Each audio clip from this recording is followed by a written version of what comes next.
Assalamualaikum teman-teman. Semoga hari ini menyenangkan. Langsung saja mengenai Alimama. Saya sendiri salah satu member ya. Saya member Alimama yang mana saya waktu itu deposit 5 juta.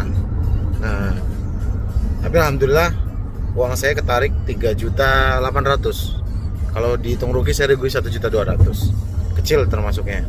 Tapi saya kasihan sama teman-teman yang kena rugi bisa sampai 10 juta, 20 juta. Jadi gini teman-teman, kita langsung aja analisa ya.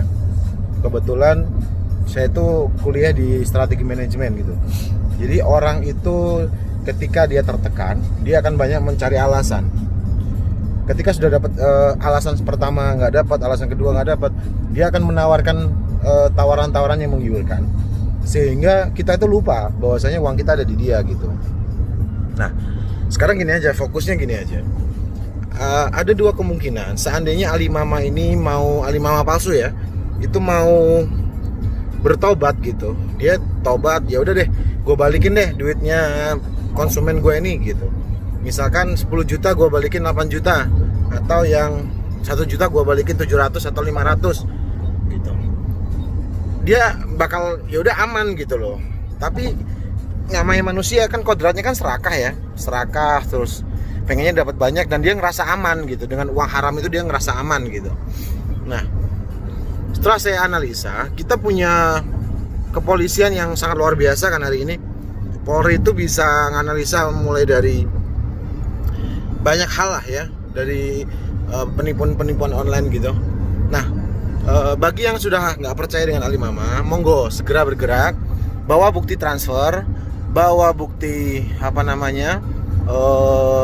deposit, screenshot atau apapun di print ya, bawa KTP, lapor di polsek atau polres terdekat ya, di setiap wilayahnya masing-masing, sehingga semakin banyak polsek, polres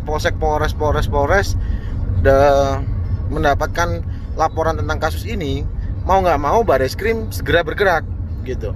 Nah, nanti dilacak itu email dan seterusnya, WhatsApp dan seterusnya, apa dan seterusnya, itu nanti dilacak. Insya Allah nggak lama itu bakal kena gitu kan. Seperti penipuannya Kanjeng Dimas itu kan, metode seperti itu kan, kalau nggak ada laporan dari banyak orang, polisi juga mungkin masih mikir-mikir untuk gerak gitu. Jadi Alimama ini waktu itu diserang Alimama yang asli. Terus nggak lama kemudian banyak ulasan youtuber nge-review tentang Alimama ya, bahwasanya Alimama itu aplikasi palsu gitu. Nah, dari situlah mulai dia goyang dengan alasan maintenance, perbaikan server lah, terus lagi alasannya dengan ulang tahun lah, 13 lah, lagi alasannya ditambah lah suku bunga pendapatannya lah. Nggak logis lah kalau kata saya bilang. Masa satu kali klik kok dia langsung deposit 10 juta, kalau dapat 800.000 itu per hari, kalau 10 hari 80 juta, 4 minggu udah berapa ratus juta pendapatannya. Nggak logis. Itu salah satu strategi dia untuk ngeles gitu, dia untuk kabur gitu. Nah, lu harus ngebayang gini, yang punya Alimama palsu ini orangnya cungkring, jelek gitu kan, bau, gak pernah mandi gitu, dan fotonya ada gitu, fotonya di apa itu bro, di Google ada, itu kita buat barang bukti gitu. Itu pasti ketangkap orangnya, saya jamin itu pasti ketangkap gitu, karena mukanya udah ada di situ. Dia mau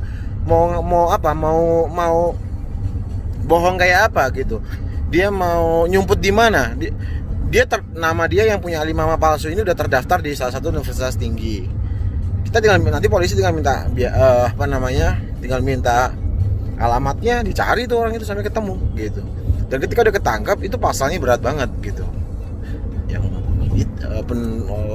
perlindungan IT, UU ITE, terus penipuan, pencucian uang dan seterusnya. Kita ini kan sebagai member kan, kita pikir itu adalah kita nanam saham di Shopee, kita nanam saham di Lazada, kita pikir begitu, nggak taunya dia yang ambil keuntungan gitu. Nah, saran saya itu teman-teman, monggo silahkan laporkan secepat mungkin ke polsek terdekat, ke polres terdekat, minta ke pelaporan di bagian cybercrime ya, ke cybercrime.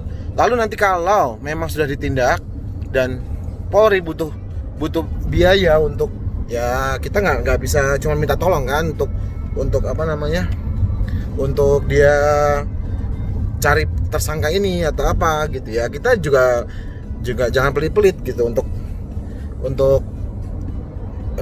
patungan, untuk ya ngasih tanda terima kasih lah untuk kepolisian untuk dia jalan nyari tersangkanya ini gitu. Jadi kalau lu ngarep itu bakal on lagi, ya bagus. Kalau aplikasinya masih jalan on, ya alhamdulillah, tapi kemungkinannya kecil ya. Jadi teman-teman semangat, jangan pantang menyerah, jangan menyerah dulu, jangan ini dulu. Kita usaha bareng-bareng. Yang di Nganjuk monggo laporan, yang di Kediri monggo laporan, yang di Jakarta monggo laporan, yang di Sulawesi, yang dimanapun. Apalagi ada tuh yang di bawahnya ya, kalau nggak salah namanya Bejo-Bejo itu ya. Dia pamer tuh di grup, dia pamer HP Oppo, dia pamer apa namanya mesin cuci gitu kan. Itu nggak sekalian pamer sempak pinknya neneknya gitu. Itu dari mana gitu kan?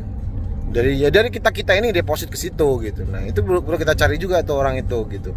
Kita minta bertanggung jawab karena dia ngaku dia leader tertinggi di bawah bos Alimama itu palsu gitu. Kita ini apa namanya, kalau ngebohong di setiap bidangnya kan, ya kita nggak bidang IT loh, kita ngertinya kita tanam saham di Shopee, di Lazada, diputerin sama Lazada, diputerin sama Shopee, kita dapat keuntungan sekian persen.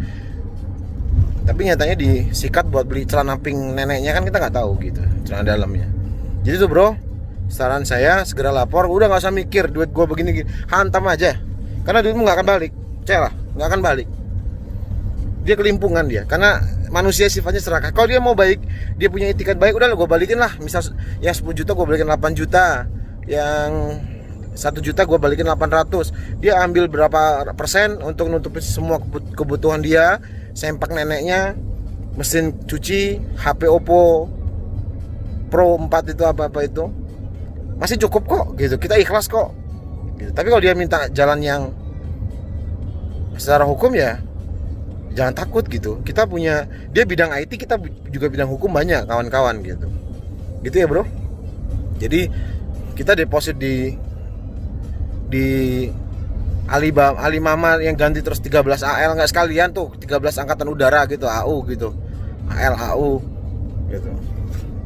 Kita deposit bukan karena kita miskin gitu. Kita pengen ngembangin saham. Nah kasihan kan teman-teman kita yang nggak punya, dia punya uang 100 ribu, 200 ribu, 1 juta dia tanam saham di situ, tiba-tiba hilang uangnya. Itu kan penipuan bro gitu. Oke gitu aja. Untuk gimana monggo teman-teman yang lain ikut kontribusi ya.